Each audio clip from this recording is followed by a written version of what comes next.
Rain lashed down in sheets, turning the pavement into rivers of cold, dirty water. Cars hissed past in the gloom of early morning, their headlights slicing through the downpour. Jacob Morty pulled his black Rolls-Royce Phantom to the curb, annoyed that his usual route was blocked. He drummed his fingers on the leather steering wheel, glancing at his Rolex.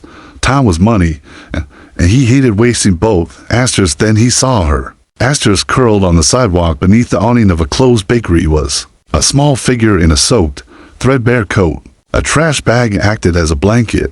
Her face was half covered by tangled hair. While Jacob's breath caught in his throat, which he turned slightly, it was Rosa, his maid. The woman who dusted the gold-framed portraits in his hallway, who smiled as she brought his coffee exactly the way he liked it, to sugars, no cream. The one who always stayed late without a word of complaint, vanishing into the servant entrance before he ever really saw her. Jacob threw the car in the park. He stepped out, ignoring the rain that instantly plastered his designer suit to his skin. Rosa, he said sharply, "What the hell are you doing here?" She blinked slowly, eyes red from lack of sleep, lips trembling. "Sir," she whispered, struggling to sit up. "I'm sorry. I didn't mean for you to see." Get in the car," Jacob interrupted, voice low but commanding. She hesitated. "Please, Mr. Moretti, I just needed somewhere to stay tonight." "It's not what it looks like." It looks like my employee is sleeping on the street." His jaw clenched. "Now get in the damn car." She obeyed. The ride was silent except for the rain tapping the roof and Rosa's soft, almost inaudible sniffles. He didn't speak until they pulled into the underground garage of his penthouse. She followed him wordlessly through the elevator, dripping wet. Her hands clenched in front of her like a child caught stealing. Inside, she stood awkwardly in the marble foyer as he tossed his coat aside and turned to face her. "Talk," he said. She swallowed. "My landlord evicted me. I was behind on rent. I've been trying to save, but my daughter's medicine, it costs more than I make." Jacob froze.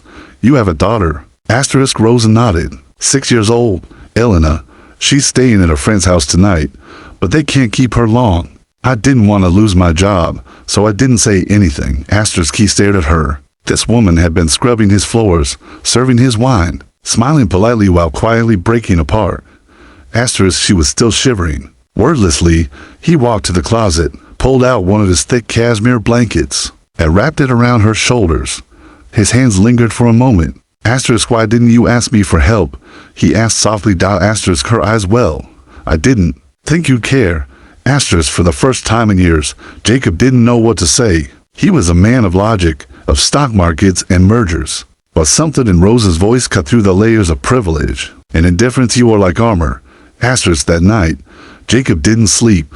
He sat in his office, lights dim, watching the rain fall over the city skyline. In the silence, he saw her face. Her daughter's name echoed in his head. The next morning, a black town car pulled up in front of a rundown apartment complex. Rosa stepped out, confused. She walked inside to find an envelope taped to the door of her former apartment. Inside was a lease, paid in full, 1 year. A note: no one should have to choose between their child's life and a roof over their head. J.M. That same week, the media exploded. Millionaire had not only paid his maid's rent, but also arranged for her daughter's medical expenses to be covered indefinitely. Through his private foundation, he set up scholarships in her name. When reporters asked why, he simply said, "because I should have noticed sooner." The city called it charity. Rosa called it a miracle. Jacob Morty called it a wake-up call. One he would never ignore again.